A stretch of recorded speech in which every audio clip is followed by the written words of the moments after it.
Produksi hasil tangkap melalui Pelabuhan Perikanan Nusantara Ambon meningkat. Produksi perikanan tangkap laut yang masuk di Pelabuhan Perikanan Nusantara kelas 1 Ambon melonjak drastis selama semester 1 2018.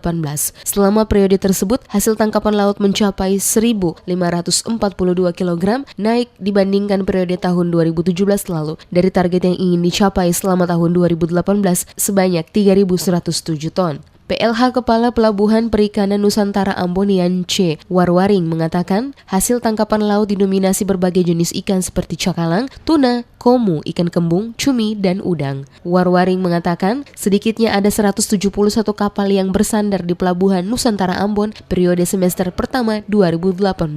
Meningkatnya produksi tangkap diperoleh dari nelayan luar maupun nelayan lokal yang melakukan operasi penangkapan di 3 wilayah perairan Maluku, yakni Laut Seram, Laut Banda, dan Laut Arafura. Warwaring mengakui produksi dari PPN pada tahun sebelumnya menurun akibat diberlakukannya moratorium perikanan. Selain itu, operasi besar-besaran menertibkan kapal pencuri ikan. Di Januari sampai bulan Juni 2018, hasil produksi yang masuk ke PPN Ambon berjumlah 1.542,002 kg atau 1.542. Dari 152 ton ini belum mencapai target, sementara target untuk 2018 3.107 ton target untuk IKU PPN Ambon. Produksi yang belum kami capai berkaitan dengan ada kondisi alam atau peringatan dini oleh BMKG.